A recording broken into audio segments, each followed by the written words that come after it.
네, 이재명 대통령이 여름 휴가를 마치고 돌아왔습니다. 복귀를 하면서 모든 산업재해 사망사고를 최대한 빨리 직보하라고 지시를 했는데요.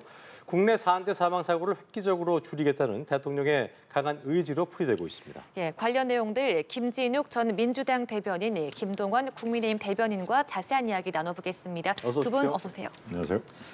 자, 여름 휴가를 마치고 복귀한 이재명 대통령 첫 발언, 산재 사망사고 직보 지시였습니다. 노동자의 생명과 안전을 최우선 과제로 올린 셈인데요. 대통령이 복귀 일성으로 노동 안전을 강조했다는 것, 현 정부의 경제 성과를 사람 중심으로 보여주겠다는 뜻으로 해석이 되고 있는 것 같습니다. 메시지 어떻게 들으셨습니까? 그러니까 대통령께서 휴가에 복귀하자마자 첫 지시사항이 산업재해와 관련돼서 안전에 대한 부분을 다시 한번 강조하셨습니다. 특히 산업 재해 관련해서 이 노동자들의 사망 사고가 계속해서 이어지고 있는 이 현실이 이걸 지금 예방하고 이걸 획기적으로 줄이겠다라고 하는 대통령의 강한 의지가 여러 차례 피력되었음에도 불구하고 이것들이 좀처럼 줄어들지 않고 있는 부분에 대해서 대통령께서 다시 한번 본인의 의지를 강하게 표현하셨고요. 특히 지금 산업재해가 국정상황실을 통해서 대통령께 보고가 되고 있는데 이 부분에 대해서 조금 더 빠르게 직보할 수 있는 그 체제를 갖추라라고 지시하신 점, 이 부분이 굉장히 눈에 띄는 점이고 특히 다음 주 화요일에 있을 국무회의에 이 고용노동부의 산업 안전에 관련된 지금까지의 조치 사안들을 전체적으로 다시 한번 종합해서 보고하라는 그런 강력한 지시를 내리셨다. 이런 부분들에 있어서는 대통령께서 이 부분을 얼만큼 중요하게 생각하고 계시는지를 다시 한번 확인할 수 있는 그런 지시였다 이렇게 보고 있습니다. 산업 현장의 안전 문제를 대통령이 직접 챙기겠다고 한 것, 의미가 적지 않아 보이는 부분인데 복귀 첫 메시지 어떻게 들으셨습니까? 네, 아주 다목적 포석으로 저는 판단이 되는데요. 네. 일단 이재명 대통령 스스로가 소년공 출신임을 숨기지 않고 아주 당당하게 얘기를 했지 않습니까? 예. 그것은 대선 과정에서도 그렇고 이렇게 불우한 처지에서 대통령이 나올 수 있다라고 하는 대한민국의 다이내믹한 면도 같이 보일 수가 있는 상황에서 본인의 어떤 그 산재에 대한 의식이 우리가 알고 있는 것보다 훨씬 더 강도가 세다는 얘기는 바로 미필적 고의에 의한 살인으로 볼 수 있다라는 대목에서 알 수가 있습니다. 예. 꼭 의도하지는 않더라도 사람이 죽어도 괜찮다라고 하는 기업주, 경영주들의 의식, 이거 거의 살인이나 진배 없다라고 하는 그런 차원에서 아마 국무회의에 참석한 장관들도 이거는 안 되겠구나. 지금보다 훨씬 더 이 산재에 대한 그 총체적인 이 대응이 필요하겠구나라는 것을 딱 한마디로 이 휴가 갔다 온 일성으로 얘기한 거 아마 이제 노동부뿐만이 아니라 다른 부처들도 비상이 걸렸을 걸로 생각을 합니다. 노동부 장관한테는 직을 걸라라는 얘기까지 해 있으니까요. 정부의 총체적인 방안 그리고 내가 대통령이었을 때는 더 이상 아침에 잘 출근을 했다가 싸늘한 시체로 돌아오는 사체로 돌아오는 그런 일만은 막겠다라는 것을 이 직간접적으로 여러 번 얘기를 한 이상 아주 제 일성치고는 여러 가지 다목적 포석에 달렸다. 이것은 비단 내년에 있는 지방선거도 다 연결이 됩니다. 이른바 노동계, 산업계, 기업 다 여러 가지로 경고 또는 이런 부추김 이런 것들이 있으니까요. 부추김이라는 얘기는 긍정적인 의미였습니다. 그래서 역시 이재명 대통령이 이 정무적인 감각이라든가 판단 이것은 굉장히 다목적 포석을 둘 수가 있구나라는 것으로 저는 그렇게 속으로 생각을 했습니다. 네. 예, 지금 정치권에서 굉장히 뜨거운 감자인 조국 전 대표의 사면 이야기를 좀 나눠보도록 할게요. 대통령실에 따르면 광복절의 이 사면 여부, 오늘 10일 국무회의에서 윤곽이 잡힐 것이다라고 말을 했는데 일각에서는 이런 얘기도 나오고 있습니다. 사면과 복권을 넘어서 서울시장이나 부산시장 출마할 것이다 이런 이야기 나오는데 어떻게 들으셨어요? 일단 지난 7일 법무부의 사면 심사위원회가 열렸기 때문에 그 심사위원회에 일단 명단들이 올라갔고 그 부분에 대해서 지금 언론들을 통해서 일부 확인이 되고 있습니다. 그럼에도 불구하고 대통령께서 다음 주 화요일 날 있을 국무회의에 이 안건에 대해서 거기서 논의하고 토론한 결과를 가지고 최종적으로 대통령께서 재가를 해야 최종 이 사면이 확정되는 상황이기 때문에 지금 12일 국무회의 전까지는 사실 대통령의 시간이다. 대통령께서 외롭게 고독하게 지금 이 부분에 대한 판단을 하고 계실 것이다 이렇게 보는데요. 많은 분들께서 지금 제일 관심을 갖고 계시는 분이 이제 조국 전 대표이시고 조국 전 대표가 사면 복권이 된다면 내년 지방선거에 조국 전 대표의 직접 출마 여부 또는 그것을 넘어서서 조국 혁신당과의 민주당과 통합의 가능성, 그래서 범 여권이 합쳐지는 것 아니냐 이런 여러 가지 정치적 상상력들이 지금 많이 발동이 되고 그런 부분들에 대한 논의가 이어지고 있는데 사실 지금 거기까지 나가는 건 굉장히 앞서간 얘기다 이렇게 저는 판단을 합니다. 1차적으로 대통령께서 사면에 대한 결심을 재가를 통해서 확실하게 하고 난 이후에 그 이후에 어떤 정치적인 그 진로들은 결정될 것이고 그 과정들 속에서 조국 혁신당 또는 민주당 그리고 조국 전 대표가 어떠한 정치적 행보를 이어갈 것인가 하는 부분에 있어서 미리 사면보다 먼저 얘기들이 나오는 것은 너무나 빠른 얘기다. 그리고 이 부분에 대해서는 앞으로 사면이 실제 이루어지고 난 다음에 이루어진다면 그 이후에 여러 가지 그 상황들을 종합적으로 정리해서 결정될 수 있는 그런 일들이다 이렇게 판단을 하고 있습니다. 아직까지 시점은 아니다. 그렇습니다. 네. 너무 빠른 시점에 네. 너무 많은 정치적 상상력이 지금 동원되고 있다 이런 말씀드립니다. 한편 이번 이제 조국 전 대표와 윤미향 전 의원의 사면과 관련해서 국민의힘에서는 친일 명단에서 이완용을 빼는 격이다 이런 비판을 하고 있는데 그런데요 앞서서 이제 송원석 비대위원장이 요구했었던 뭐 정창민, 홍문종 전 의원도 다 포함이 되어 있지 않습니까? 그렇습니다. 어떻게 봐야 될까요? 예, 이렇게 사면을 야권에서 대통령실에 전달하는 것은 사실 오래된 그 여의도 정가의 관행처럼 굳어져 있는 상황이죠. 그렇지만 아무리 관행이라도 이렇게 옳지 못한 것은 고쳐야 됩니다. 이게 이 대개 사면이 8.15 광복절 또 연말에 성탄절 특사가 보통 있었는데 이 보통 이제 이 집권하는 경우에서는 야권한테 꼭 필요한 사면복권 대상자를 건네받습니다. 그런데 이게 아무리 관행이라도 저는 옳지 못하다. 그리고 이렇게 조국, 윤미향 두 사람의 사면이 이러이러한 이유로 절대 불가하다라고 얘기를 하면서 마치 거래하는 듯한 그런 사안이 벌어졌죠. 이것을 옳지 못하다는 그 얘기는 바로 우리 원내대표 겸 비대위원장이 철회를 했죠. 그러니까 지금 상황에서는 저는 그렇게 생각합니다. 이번 광복절 80주년 되는 광복절입니다. 광복절의 의미를 되살리건대 정치권 인사는 이번에 포함을 시키지 않는 것이 좋겠다. 순수하게 민생으로 사면 이루어졌으면 좋겠다라고 하는데요. 사면권 좋습니다. 대통령의 고유 권한입니다. 전 인정을 합니다마는 가석방조차도 일정한 기준이 있는데 사면 복권 이거는 원칙과 기준에 따라서 해야 된다 하는 얘기를 합니다. 그래서 조국 뭐 저 개인적으로야 학교 동기구에서 야박한 생각을 말을 할 그럴 필요성은 전혀 없습니다만은 무슨 뭐 독립운동을 해서 구속이 된 게 아니지 않습니까? 가장 민감한 바로 입시 부정으로 이 지금 구속이 됐고 교도소에 있는 거 아니겠습니까? 바로 2030들의 분노가 거기에서 시작을 하는 만큼 지금 사면 더더군다나 복권까지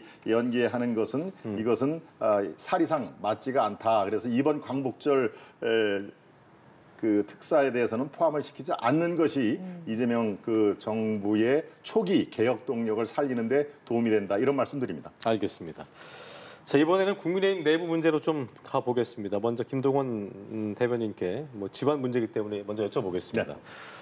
당이 합동연설의 방해와 분란 조성을 이유로 보수 유튜버이자 당원인 전한길 씨에 대한 징계 절차에 들어갔는데 전 씨는 뭐 다음 주에 참석을 강행할 것이다라고 하면서 물리적 충돌도 뭐 예상이 된다는 우려가 나오고 있는 상황인데요. 네.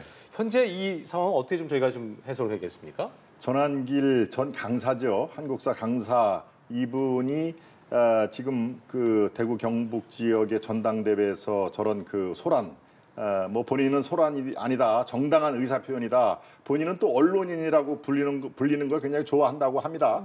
유튜버죠, 유튜버에 지금 뭐 발행인 자격으로 왔다라고 하는데 네. 저기에 어떻게 들어가는 것도 지금 중앙윤리위원회에서 조사를 할 것입니다. 그래서 언론인 비표, 프레스를 다량으로 발급을 해서 지지자들과 같이 들어간 절차에 대해서도 얘기를 하는 거고요. 결론적으로 얘기해서 적절하지 않습니다. 저걸 본인이 듣기 싫어하는 얘기를 하는 후보에게 배신자라고 하는 그런 그 외침은 똑같이 입장을 바꿔놓고 생각하면은 그쪽에서는 바로 전한길 씨와 그 지지자들이 배신자일 수가 있는 것입니다. 그리고 이 전한길 강사가 잘못 생각하는 게요. 본인을 너무 과대평가를 하는 그런 경향이 꽤 있습니다. 본인이 이 국민의힘이라는 정당을 좌지우지할 수 있다. 대표 최고위원이 되려면 나를 거쳐야 된다, 나를 품어야 된다라는 얘기를 진작에 하지 않았습니까? 그렇게 호락호락한 게 정당이 아닙니다. 그리고 본인의 어떤 저 위세 이런 것들이 바로 앞에서 수백 명이 박수를 치고 환호를 한 거에 대해서 상당히 전에 이 아스팔트 광장 세력에서 많은 군중 앞에서 그 연상을 하는 것인데요. 이제 역사의 한 페이지가 넘어갔습니다. 그러니까 거기에서 역할은 끝난 것이고요. 전당대회를 통해서 대표나 최고위원을 본인 뜻대로 선정할 수 있다. 이거 안 될 말입니다. 그리고 그렇게 되지를 않습니다. 따지고 보면은 저분을 추종하는 분들의 세력이 그렇게 많은 당원들이 추종하는 게 아니거든요. 그러니까 너무 과대평가를 하는 경향이 있다. 그리고 전한길 강사의 뜻대로 대표가 선출되고 최고위원이 4명이 임명될 지금 그 가능성은 없습니다. 이 당원들이요, 이 침묵하는 당원들이 굉장히 많은데 그런 집단지성, 그분들은 전한길과 그 지지자들보다 훨씬 더 당을 생각하는 생각이 깊다, 이런 말씀 우선 드립니다. 국민의힘 대변인으로서 어쨌든 부정적인 입장을 보이셨습니다. 본인에 대한 어떤 과대평가와 이에 대한 우려를 보여주셨는데 상대당 입장에서 보실 때 어쨌든 이게 지금 경선 후보들 간에도 이 문제를 놓고도 분열 양상이 보여져서 어떻게 좀 바라보고 계세요? 일단 김동원 대변인께서 방금 전에 말씀 주신 것처럼 되었으면 좋겠다라는 개인적인 바람을 갖고 있습니다. 그런데 지금의 이 상황은 전한길 씨가 국민의힘에 입당했을 때부터 예고된 재앙이 시작되었다라고 저는 보고 싶어요. 왜냐하면 전한길 씨가 국민의힘에 입당했을 때 전한길 씨를 단호하게 당 바깥으로 몰아내지 못했을 때부터 지금의 이 상황은 예고가 된 겁니다. 전한길 씨 이번 국민의힘의 전당대회가 핵심 키워드가 뭡니까? 윤석열, 전한길, 극우, 찬탄, 반탄. 지금 이 모습에서 헤어나올 수가 없는 거예요. 소위 탄핵의 강을 건너지 못하고 탄핵의 늪으로 점점 더 깊숙이 빠져들어가고 있다. 라고 평가할 수밖에 없는 것이 지금 국민의힘의 전당대회다라고 보여지고 예. 어제 국민의힘의 전당대회에서 나왔던 이런 뭐 배신자를 연호한다든가 아니면 뭐 물병이 날아다닌다든가 이런 이 아수라장과 같은 이런 상황들이 연출된 것을 방치시켰던 국민의힘의 지도부에게 일차적인 책임이 있다고 보이고 특히 전한길 씨에게 의존해서 이런 그 극우 유튜버들이 주장하고 있는 윤 어게인 또는 부정선거 음모론 이런 부분들까지 끌어안고 가겠다라고 하면서 그 표를 득표 전략으로 활용하고 있는 일부 이 당권 주자들이 있고 또 전 최고위원 후보들이 있는 한 지금의 이 상황이 다음 주에 있을 전당대회에서도 또 반복적으로 나올 수밖에 없는 상황이다. 그렇다면 지금 전한길 씨가 국민의힘의 안방을 차지하고 결국은 혁신 전대를 바깥으로 쫓아낸 그런 형국으로 이 전당대회를 몰고 가고 있는 것. 이런 부분들은 지금 예고된 재앙이고 이것이 극복될 수 있으려면 국민의힘에서 보다 단호한 조치가 나와야 할 텐데 그런 조치를 취할 수 있을지 좀 회의적인 부분도 있습니다. 예. 한편 더불어민주당의 정청래 대표의 당직 인선에도 논란이 지금 나오고 있는 것이 지금 여가부 장관 후보자에서 낙마했던 강선우 의원을 민주당 국제위원장이 유임하지 않았습니까? 이 결정 어떻게 보셨어요? 뭐 강선우 의원이 지난번 여가부 장관 후보자에서 자진 사퇴를 하긴 했습니다만 여전히 민주당 소속의 국회의원으로서 앞으로 남은 3년간의 의정 활동을 성실하게 해야 할 또 의무도 있습니다. 이번에 정청래 당대표가 그런 그 강선우 후보 의원에게 새로운 어떤 당에서의 역할, 기회 이런 것들을 부여했다고 보고요. 그동안 강선우 의원이 보여줬던 어떤 이 능력적인 측면, 특히 이번에 이제 국제위원장을 유임하게 했는데 네.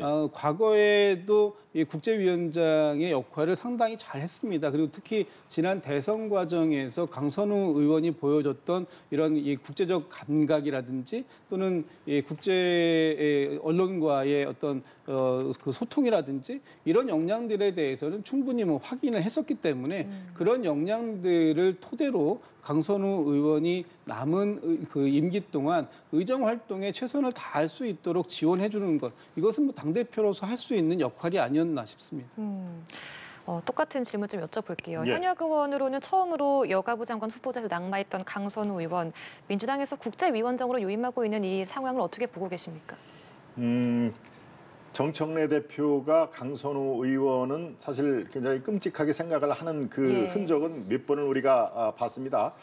이 낙마하기 직전에 박찬대 이 전 후보는 바로 17분 낙마하기 17분 전에 이 사퇴를 하는 게 좋겠다. 그래서 친명의 본심이 정청래가 아니라 박찬대다라는 그런 얘기가 있었죠.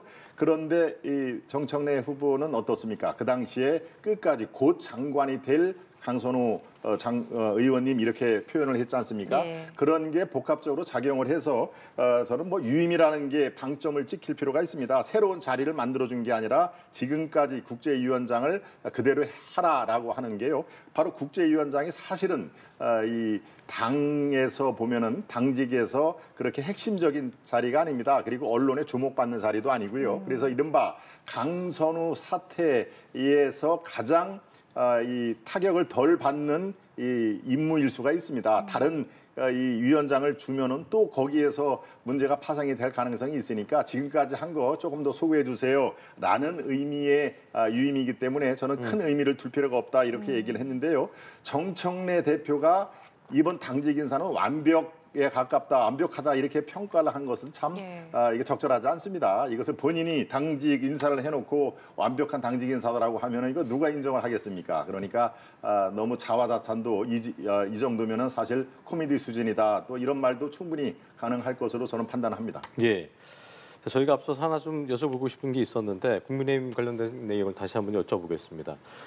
현재 어쨌든 전환기 씨 때문에 이렇게 좀 복잡한 상황에서 이런 분위기, 어수선한 분위기 속에서 아까 말씀드린 대로 경선 후보들도 이 문제로 좀 둘로 나뉜 상황이기 예. 때문에 누가 당대표가 되느냐 이 부분이 정해진다 하더라도 후폭풍은 커 보이거든요. 예. 어떻게 좀 전개될 걸로 그렇습니다. 보십니까? 말씀하신 것처럼 후폭풍은 뭐 불가피하지요. 예. 그런데 잘 뜯어보면요, 이른바 전환길 이 문제가 지금 이제 22일 날 저희 청주 제 지역구이기도 합니다만은 청주 오송에서 전당대회를 하지 않습니까? 예. 바로 거기에 4명에서 1위를 뽑는데 50%가 넘지 않으면 이제 결선 투표로 갑니다. 그러니까 여기에 4명의 후보가 일단은 2등 안에 드는 것이 현재의 사실 목표거든요. 물론 1차에서 51% 넘으면은 뭐 끝나지만 그럴 가능성은 별로 없고요. 바로 이 전환길로 상징하는 광장 세력이 나름대로의 영향이 있단 말이죠. 그게 제한적이라고 제가 아까 표현을 했습니다만은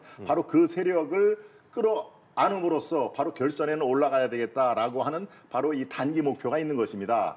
그런데 저는 그렇다 손치더라도 이른바 결선 투표에서 전환기를 계속 끌어안는 것이 꼭 유리하지는 않다라고 보는 시각이 당내에서는 꽤 많습니다. 그러니까 그런 의미에서 후폭풍은 상당히 어느 분이 대표가 되고 최고위원이 돼도 이른바 전환길 신드롬에 대한 것은 전당대회 이후에도 분명히 지나갑니다만은 우리 그 당이 이른바 이 윤석열 전 대통령의 그림자가 지금 서서히 거의 다 사라지고 있는 그런 그 상황입니다. 전환길도 마찬가지로 바로 역사 속에서 이제 그 문제에 대해서는 금방 지나갈 것입니다. 이게 뭐 마르고 닳도록 몇 달 동안 전환길 문제로 당이 시끄러울 그 정도로 이 파생력이 크다. 저는 그렇게 보지는 않습니다. 그래서 예. 전당대회를 지나서 약 한 달 정도면은 바로 이 문제도 이제 윤리위가 소집이 되고 전환길 문제가 뭐 2, 3개월 당직 그 당원권 정지를 하든 아니면 다른 그 징계가 나오든 그 문제를 통해서 이것은 자연스럽게 정리가 될 것이다. 이것이 마치 국민의힘을 지금 이 좌지우지할 정도로 엄청나게 큰 타격을 받는다. 언론에서 그렇게 포커스를 들이매는 것도 저는 이해를 합니다만은 이것은 자연스럽게 정리가 될 것이다. 너무 크게 걱정을 안 하셔도 될 거다. 이런 말씀을 자신 있게 드립니다. 아까 김준욱 전 대변인께서는 그 얘기하셨잖아요. 이 일을 우려에 대한 얘기를 하시면서 애초에 들이지 못하게 했어야 되는데 이 부분부터 어떤 이 상황이 예상된다 하시면서 뭔가 이걸 벗어날 수 있는 전략이 요원하지 않을 거라 얘기하셨는데 정청래 대표가 이런 말을 했어요. 국민의힘이 내란 세력과 손절을 하고 야당다운 야당으로 환골탈태를 하길 바란다라고 했습니다. 이런 혼돈 상황을 환골탈태할 수 있는 방법이랄까요? 상대 입장에서 어떻게 좀 바라보고 계십니까? 일단 전환길 씨가 너무 깊이 지금 뿌리를 내린 상황처럼 보입니다. 전환길 씨가 처음에 입당했을 때 당에서 전환길 씨를 받아들여야 된다라는 얘기들을 많이 했었고 그것이 이제 논의 과정 속에서 서울시당을 통해서 그 윤리위를 갖다가 소집하지 않았습니까? 그런데 그 이후에 아무런 조치가 이루어지지 않고 전당대회 국면으로 넘어갔어요. 그리고 전당대회 첫날 저렇게 전환길 씨에 의한 소동이 크게 일어났고 그 이후에 지금 중앙당에서 윤리위를 개최한다고 하는데 예. 중앙당 윤리위원회에서 할 수 있는 역할이 어느 정도일까? 그 전환길 씨에 대해서 어떤 징계를 내릴 수 있을까? 그렇다면 그 징계를 받게 된다고 하더라도 전환길 씨가 과연 정말 국민의힘의 전당대회에서 완전히 자취를 감출 수 있을 것인가 하는 부분은 저는 완전히 별개의 문제라고 봅니다. 저는 사실 굉장히 회의적으로 보는데 전환길 씨를 제외하고 이번 국민의힘의 전당대회가 이루어질 수 없다라고 보고 있고 또 국민의힘의 많은 그 상식을 가지고 있는 이 책임 당원들의 선택이 분명히 저는 존재할 거라고 보지만도 지금 국민의힘에서 그 여론조사의 결과를 보면 1, 2등을 다투는 후보가 모두 다 반탄을 주장했던 후보들이 지금 그런 1, 2위를 다투고 있다면 결과적으로 봤을 때 전환길 씨의 영향력도 여전히 일정 부분은 살아서 그 영향을 미칠 것이기 때문에 참 정말 이 국민의힘이 이번 전당대회를 통해서 국민의 눈높이에 맞게 쇄신하고 환골탈태하는 모습을 보여주고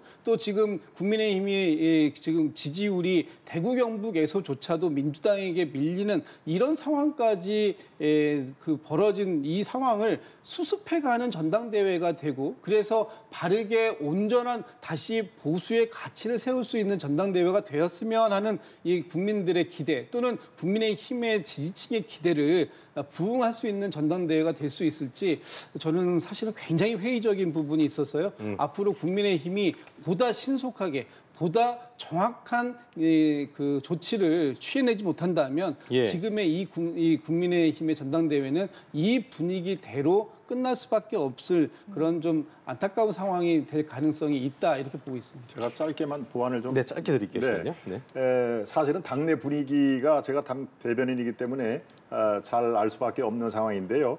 바로 이 그 전환길 강사가 부르짖는 윤 어게인 그리고 이 윤석열 대통령의 재입당 이거 김문수 후보가 얘기해서 지금 상당히 화제가 되고 있는데 두 탄핵에 반대하는 이른바 반탄파의 후보들조차 윤 어게인과 재입당의 가능성을 현실적으로 어렵다고 보고 있는 것입니다. 그러니까 이것이 계속 살아있는 이 활화산으로 역할을 하지는 않는다라는 말씀을 드리는 것이고요. 예. 이 전환길 파동은 굉장히 제한적이다. 왜? 그 후보들 자체가 이 윤호개인의 어떤 현실화, 재입당의 현실화 가능성을 거의 없다고 보는 것이 그 맞는 지금 상황입니다. 그러니까 현실 인식이 바로 그럴진데 전환길 파동이 오래 가지는 않는다. 그리고 전당대회를 좌지우지할 정도의 실제로 전당대회 현장을 가보면요. 저도 현장에 있다 왔습니다만은 그렇게 그게 이 시끄러운 네. 거에 언론의 주목은 받을 예, 수 예. 있을 때 알겠습니다. 전체적인 분위기를 좌지우지하지는 않는다 이런 말씀드립니다.